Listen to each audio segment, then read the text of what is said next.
11 attack an unknown girl. अब आगे उन आदमियों ने कमरे और बाथरूम में चेक किया। दूसरे ने बैकी टॉकी पर बातें करते हुए कहा, अक्रम पुलिस आ गई है, उनके हेलीकॉप्टर हमारे सिर पर मंडरा रहे हैं। उस आदमी ने कहा, चलो वो लड़का यहाँ नहीं है, एजा हुजूर को पता चला गोली हमारे माथे के बीच लगेगी। जब कदमों की आहट और आवाज आनी बंद हो गई तब निधि कब्र से निकल कर आई। उसने इधर उधर देखा और कमरे से बाहर भागा गई। ऊपर के सारे कमरे खाली थे, वो दूसरे कमरे में आकर छिपा गई। वो लड़का उसी कमरे में पड़ा नशे में कुछ बड़ा रहा था। अगली सुबह शिवांशा की आंख खुली। उसने देखा रिअधव वीनू के करीब बस हो रहा था और रिअधवंश उसके सीने पर शिवांशा के हाथ पर वीनू का सिर था। उसने शिवांशा के सीने में अपना सिर छिपाया हुआ था। रिअधव का हाथ वीनू के कमर पर था। अपनी फैमिली को ऐसे देख शिवांशा मुस्कुरा दिया। उसने रिअधव के माथे पर किस किया, माय मिनी बम बोलकर शिवांशा ने अपने हाथ को वीनू के सिर के नीचे से निकाला और रिअधव को लिटाने लगा। माँ, पापा डजंट लव मी।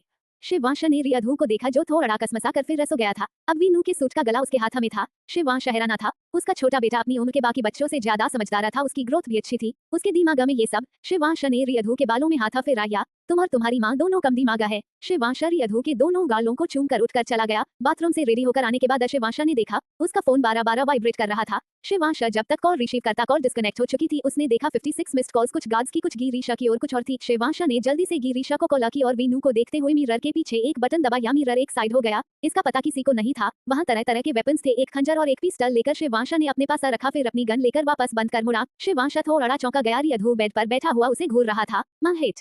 रिअधव ज्यादा बोलना पसंद नहीं करता था। वो कम शब्दों में ही अपनी बात कह देता। आई नो तुम्हारी माँ को यूं नहीं पसंद, इसलिए अपनी माँ को कुछ मत बताना और उसका ध्यान रखना, ओके। रिअधव ने उसे थम्स अप किया, वापस लुढ़क गया। शिवांशा उसके पास आया, उसके गला की बाइट करते हुए बोला, I love you my mini bomb. Riadhav चिढ़कर शिवांशा को घूरता रहा जब तक वो चला नहीं गया। उसने बार-बार अपने गाला को साफ किया, फिर वीनू के हाथ को पकड़कर अपने गाला पर रख बोला, माँ सच्चा। उसका मतलब था शिवांशा उसे झूठा कर गया। माँ उसे टच करके सच्चा कर दो। कुछ देर में वो फिर रसे सो गया। वही होटल के बाहर फैमिलीज और पुलिस के साथ आर्मी की भी भीड़ थी। लोगी के फैमिली मेंबर्स को रोकना मुश्किल हो रहा था। कुछ सोल्जर्स आपस में बातें कर रहे थे। उनके सामने एक डिवाइस रखी हुई थी जहां से अंदर की आवाजें आ रही थी। हमारी एक सोल्जर नॉर्मल ड्रेस में अंदर बंदी लोगों के साथ है, वो हमें सी गनल देगी, साथ ही डिटेल भी। उस ऑफिसर के बोलते ही स्क्रीन पर कुछ डॉट्स होने लगे। ये डॉट्स वो लोग हैं। तभी वहां उनके सीनियर आ गए। सबने उन्हें जय हिंद किया। उन टेररिस्ट ने अपनी दिमाग रख दी है। उन्हें अपना साथी माधव डैचा है, वो उसको छुड़ाने की मांग कर रहे। उनका दावा है कि अंदर शिवांशा राठौड़ का भाई रिवांशा ध्रुव राठौड़ उनके कब्जे में है। सब हैरानी से देखने लगे। आप जानते हैं अगर उसके फैंस या उसके भाई को पता चला तब क्या होगा। हम अभी यहाँ कोई हलचल हैंडल नहीं कर सकते, बस कैसे भी करके ये खत्म करना है। अरे सर 8 लोग ही है, भून देते हैं सालों की, इतना तो अंदर मौजूद हमारी शेरनी कर लेगी। ऑफिसर हर का गोलियों से नहीं होता, वो एक शार्प शूटर था और उसकी हर बात में गोली होती थी। सबने नमे सी रहेला या आगे की प्लानिंग करने लगे कि उसने स्क्रीन की तरफ देखते हुए कहा, अब सिर्फ 6 लोग हैं। सबने एक साथ देखा, वहां सिर्फ 6 रेड डॉट दिखा रहे थे। उन्हें सिर्फ वहां का जायजा लेकर डिटेल्स के ही भेजा गया था। वहां एक पुलिस ऑफिसर भागते हुए आया। शिवांशा राठौड़ के आदमियों ने अंदर जाने का रास्ता खोज लिया है। वही शिवा यह बहुत परेशान बाहर की सिचुएशन संभाल रहा था। उसे भी पता चल चुका था वंश अंदर है। वो ये भी जानता था कि शिवांशा अब चुप नहीं बैठेगा। ऑफिसर्स उन लोगों से बातें करते हुए उन्हें उलझाए हुए थे कि उनके आदमियों को छोड़ने की प्रिपरेशन चल रही है। वही एक लड़की चुपचाप आकर उस भीड़ में शामिल ही गई। उसने येलो कलर का शूट पहना हुआ था। अपने पास में बैठे बच्चे के उसने आंसू साफा करते हुए उसके पॉकेट में कुछ रखते हुए उसे शांत रहने का इशारा किया। फिर अब वो आगे बढ़ गई। अरे वो सिंह मिला क्या, उसे लाओ, उसको अपनी ढाला बनाकर निकलेंगे हम। ये सुनते ही उस लड़की के कदम रुक गए। उसने पलटकर उन लोगों को देखा। वही शिवांशा होटल से कुछ दूरी पर कामे बैठा फुटेज देख रहा था। आलम जो अंदर गया था उसकी ड्रेस पर कैमरा लगा हुआ था। पैलेस वीनू को खबर हो गई थी। अनिका और वो टीवी देख रही थी। वर्षा, बरखा और बाकी सब भी आ चुके थे। अनिका रो रही थी। वीनू उनके पास आई, उनके आंसू साफा करते हुए बोली, मम्मा वंश को कुछ नहीं होगा, अंश गए हैं ना, आप उन्हें जानती है, वो वंश की कुछ नहीं होने देंगे, आप फिक्र न करे, वंश को कुछ नहीं होगा। अनिका वीनू को हग करते हुए रोने लगी। ये सब क्या हो रहा है, हमारे बच्चे ही क्यों इतना सब। दादी चुप। रिअधव उन्हें चुप कराने लगे। वीनू ने खुद से कहा, मुझे पता है चाहे कुछ भी हो मेरा गब्बर अपनी फैमिली को कभी कुछ नहीं होने देगा। उसका दिल घबरा रहा था लेकिन उसे शिवांशा पर पूरा भरोसा था। वो वंश की कुछ नहीं होने देगा। वीनू ने फोन उठाया। आई नो आप इसी वजह से जल्दी गए हैं। घर पर सब ठीक है, मम्मा भी ठीक है, मैं सब संभाल लूंगी, आप परेशान मत होना, बस वंश के साथ जल्दी आ जाएं। बच्चे आपके साथ डिनर करना चाहते हैं। वीनू ने एक गहरी सांस लेकर मैसेज सेंड किया। उसने खुद से वादा किया था वो कमजोर नहीं पड़ेगी, बस वही कर रही थी। वीनू ने अपनी आंखों को नमी साफा करते हुए टी ऑफ कर दी। कनक सोफे पर बैठी थी, वो रो रही थी। हानी अपने छोटे छोटे हाथों से उसके आंसू साफा कर रही थी। मम्मा नहीं रो।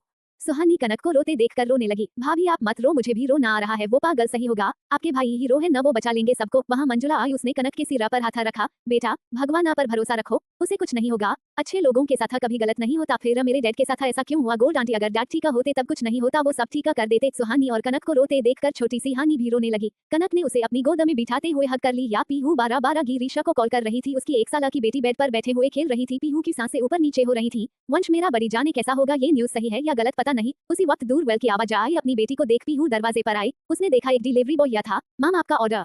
पर मैंने कोई ऑर्डर नहीं किया मम्मा। छोटी सी ख्वाहिश अपने पैरों पर चलते हुए डगमगाती आ रही थी। बच्चा गिरा जाओगे। मैम आपके हस्बैंड ने किया होगा। पीहू ने हाँ में सी रहेला या आपने काना से फोन लगाई। वो साइन कर ऑर्डर ले ली। पीहू ने जाकर बॉक्स टेबल पर रखा, फिर ख्वाहिशा को अपनी गोद में उठा लिया। उधर से गिरीशा ने कॉलरी सी नहीं की। उसी वक्त तेज से दरवाजा खुला। पीहू ने पलट कर देखा, गिरीशा हाँ फते हुए खड़ा था। आपका फोन कहाँ है? अभी कब से कॉल कर रही हूँ, जल्दी यहाँ से बाहर चलो। वॉट? गिरीशा ने अपनी गोद में ख्वाहिशा को लिया। पीहू का हाथ पकड़ उसे खींचते हुए बाहर लाया। वो गेट से निकल कुछ दूरी पर आए थे कि तेज से घर के अंदर ब्लास्ट हुआ। वो तीनों रोड पर गिरे। पीहू के सिर में पत्थर लगा। वो वहीं बेहोश हो गई। ख्वाहिशा डर से रोने लगी। गिरीशा ने एक नजर अपने जलते हुए घर को देखा, फिर पीहू को उसे घर की कोई चिंता नहीं थी। उसके घर पर अटैक होने वाला है ये सुनकर उसकी सांसें रुक गई थी। वो भागते दौड़ते सब छोड़कर यहाँ आया था। अब अपने फैमिली को सही सलामत देखकर उसकी जाना में जाना आई। उसे घर की कोई परवाह नहीं थी। वो दोबारा बना लेगा। ख्वाहिशा को नीचे बिठाकर गिरीशा ने पीहू को देखा। उसका गला थपथपते हुए बोला, पांडा पांडा आंखें खोलो, देखो। उसी वक्त दूर से 2-3 लोग आते दिखे। गिरीशा ने अपनी गन निकाली और एक आदमी के हाथ पर शूट किया जिसका निशाना ख्वाहिशा थी। वो आदमी वही ढेर हो गया। उसी वक्त सब तरफ से उसे गार्ड्स ने कवर कर ली या उन आदमियों की मारते हुए उन्होंने गिरीशा की देखा। सारा यू फाइन? गिरीशा ने डर से रोती हुई ख्वाहिशा को एक आदमी को दिया। किसी अनजाना के पास जाते हुए ख्वाहिशा और रोने लगी। गिरीशा ने जल्दी से पीहू को उठाकर कामे बिठाया और ख्वाहिशा को अपने गोद में लेते हुए उसे चुप कराया। वो आदमी इधर से उधर होते हुए अपने काम के होने का इंतजार कर रहे थे। अभी 1 घंटा ही हुआ था। एक औरत के सिर पर गन रखे वो वीडियो शूट कर रहे थे। उसी वक्त दूसरे आदमी ने आते हुए कहा, हमारे कुछ आदमी नहीं है। एक और भागता हुआ आया, किसी ने हमारे 3 लोगों को मार दिया है। अकरम ने आसपास नजरें दौड़ाई, मतलब हमारे बीच कोई सोच है, कोई ऐसा जो उन्हें खबर दे रहा है। ढूंढो मारो उसे। अकरम ने उस औरत पर गोली चला दी। सामान्य, वरना अगली गोली इसके भेजे में होगी। 1-2 जैसे ही वो शूट करने वाला था, वो पीले शूट वाली लंकी खड़ी हो गई। मैं हूँ बोलते हुए उसने अपने हाथ खड़े किए। अगले ही पल गोली उसके बाजू में आकर लगी। बेवकूफ समझा है तू, पतली दुबली खूबसूरत लंकी फौजी है। उस लंकी में इशारा किया। सब बच्चों ने एक साथ उनकी तरफ कुछ फेंका और धुआं ही गया। सब लेट कर निकलो, क्योंकि वो लोग गोलियां चलाने लगा था। उसी वक्त वहां बाकी सोल्जर और पुलिस के साथ शिवांशा के लोग आ गए। कुछ देर बाद सिचुएशन कंट्रोल में थी। सब टेररिस्ट मारे गए थे। 1-2 लोग घायल हुए। वो लड़की भागते हुए वहां से गई। कुछ देर बाद आलम शिवांशा के सामने था। जेड वो होटल में नहीं है, कहीं भी वंश नहीं दिखा। आई थिंक उस्मान नाम यजा के लोगों में झूठ बोला था। शिवांशा ने अपना सिर बैकशीट से लगा लिया। ऑफिस चलो सुनते ही आलम पीछे हट गया और ड्रॉ में आगे बढ़ी। सब सही होने की खबर सुनकर निधि जल्दी से उस रूम में आई। वो लड़का उठकर लड़खड़ाते हुए बाहर जा रहा था। और बेबी इतनी जल्दी क्या है जाने की? निधि ने अपनी ड्रेस को नीचे से थोड़ा ऊपर और ऊपर से थोड़ा नीचे किया। उसके सामने आकर खड़ी हो गई। उस लड़के ने पाउट बनाकर निधि को देखा। सो अगलू वो बुदबुदाया था। निधि का खून खौला गया। उसने अपना फोन का कैमरा ऑन कर सेट किया। दूसरा फोन निकाला कर कैमरा ऑन कर उसके पास आई। Baby semi. वो निधि को हटाने की कोशिश कर रहा था, लेकिन निधि के परफ्यूम की स्मेल उसे अट्रैक्ट कर रही थी। वो थोड़ा पास आकर निधि को स्मेल करने लगा। रोज यस बेबी बोलते हुए निधि में उसके होठों पर अपने होंठ टिका कर पिकचा क्लिक करनी चाहिए। उसी वक्त गेट खुला। What the hell? चीखते हुए निधि ने अपनी गर्दन मोड़ कर देखा। सामने खड़ी लड़की उसे बुरी तरह घूर रही थी। उसने तेजी से आगे आते हुए निधि को दूर कर उस लड़के को बेड पर धक्का किया। तुम्हारी हिम्मत कैसे हुई मेरे हस्बैंड का एडवांटेज उठाने की? व्हाट रबिश, ये अनमैरिड है। Oh really? और ये तुमसे किसने कहा? अभी तुम्हें बताती हूँ। तुम कहाँ चली गई? मेरे पास आ जाओ। निधि की चीख वहां गूंज गई। कुछ घंटों बाद सब सेटल हो गया था। सोल्जर्स अपनी ड्यूटी पर वापस जा रहे थे। यार ये शेरनी कहाँ रह गई? मानव वो आ जाएगी। मानव ने परेशानी से कॉल करना शुरू किया। होटल के उसी कमरे में फोन की रिंग 12-12 गूंज रही थी। उस लड़की ने आंखें खोली, आसपास देखा। अपना फोन जो वो बाद में लेकर आई थी उठाकर कान से लगाया। मानव आई एम कमिंग। वो उठी और उसने आसपास नजर दौड़ाकर अपने कपड़ों को समेटा। उस लड़के के माथे को चूमते कपड़े वहां से निकल गई। देर रात शिवांशा घर पहुंचा। हॉल में कोई एने चाय था। सबसे पहले शिवांशा ध्रुव के रूम में आया। अनिका और ध्रुव को सोते हुए देखकर वो वापस अपने कमरे में आ गया। रूम की लाइट ऑन थी। उसने देखा विनू, रियधु और रियधा तीनों सोफे पर बैठे सो रहे थे। उनके सामने डिनर प्लेट्स रखी थी। तीनों उसका इंतजार करते करते सो गए थे। शिवांशा ने देखा रियधा व रियधु की प्लेट में खाना नहीं था। ज्यादा लेट होने पर विनू ने उन्हें खिला दिया होगा। शिवांशा ने दोनों को उनके बेड पर लिटाया। वीनू के पास आया। उसके शांत चेहरे को देखते हुए शिवांशा वहीं बैठा रहा। कुछ देर में उसे भी बेड पर लिटाकर बाथरूम में चला गया। अगली सुबह वंश डोलता हुआ आ रहा था। शिवांशा जिम कर किचन की तरफ जा रहा था। कहाँ थे तुम? इस आवाज पर वंश रुक गया। उसने पलटकर शिवांशा को देखा। हिटल इतना कहकर वंश जाने लगा। स्टॉप। वंश ने मुड़कर शिवांशा को देखा। हुआ यू? शिवांशा गुस्से में वंश को देख रहा था। ओह आपको गुस्सा आ रहा है कहकर वंश हंसने लगा। वो नशे में था। बिखरे बाल लाल आंखें जो वो मुश्किल से खोल रहा था। डगमगाते हुए कदम। उसकी आंखों के नीचे डार्क सर्कल थे। शिवांशा की नजर वंश के गले पर पड़ी। इस बार उसने तेज आवाज में कहा, कहाँ थे तुम? आपको न है जो आपको बताऊं? आपकी बीवी नहीं हूँ जो डर कर सी मच जाऊंगा। वंश की जुबान लड़खड़ा रही थी। उसी वक्त अनिका ने आते हुए कहा, बात करने का ये क्या तरीका है Vansh? 12 you want to kill a baby. अब आगे। शिवांश बिना भाव के वंश को देख रहा था। क्या बकवास कर रहे हो तुम? तुम्हें होश है? कल तुम कहाँ थे और क्या होने वाला था? वंश शिवांशा के करीब आया। वो लड़खड़ा कर गिरने लगा कि शिवांशा ने उसे सीधा खड़ा किया। मुझे होश में नहीं रहना है। नहीं रहना क्योंकि बहुत हर्ट होता है, दिला दुखता है बहुत, सब बुरे हैं। शिवांशा ने एक भी गहरी सांस ली। आइंदा से तुम घर से बाहर नहीं जाओगे। आपकी बात मैं क्यों मानूंगा? आपने मुझसे मेरे डैड को छीन लिया।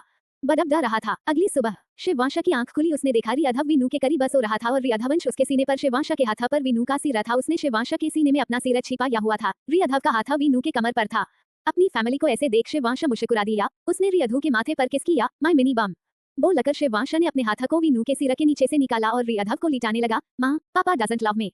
शिवांश ने रियाधु को देखा जो थोड़ा कसमसा कर फिर रस हो गया था। अब वीनू के सूट का गला उसके हाथ में था। शिवांश हैराना था। उसका छोटा बेटा अपनी उम्र के बाकी बच्चों से ज्यादा समझदार था, उसकी ग्रोथ भी अच्छी थी। उसके दिमाग में ये सब। शिवांश ने रियाधु के बालों में हाथ फिराया। तुम और तुम्हारी माँ दोनों कम दिमाग है। शिवांश रियाधु के दोनों गालों को चूम कर उठकर चला गया। बाथरूम से रेडी होकर आने के बाद शिवांश ने देखा उसका फोन 12-12 वाइब्रेट कर रहा था। शिवांश जब तक कॉल रिसीव करता कॉल डिस्कनेक्ट हो चुकी थी। उसने देखा 56 मिस्ड कॉल्स, कुछ गार्ड्स की, कुछ गिरीशा की और कुछ और थी। शिवांश ने जल्दी से गिरीशा को कॉल की और वीनू को देखते हुए मिरर के पीछे एक बटन दबाया। मिरर एक साइड हो गया। इसका पता किसी को नहीं था। वहां तरह तरह के वेपन्स थे, एक खंजर और एक पिस्टल लेकर शिवांश ने अपने पास रखा, फिर अपनी गन लेकर वापस बंद कर मुड़ा।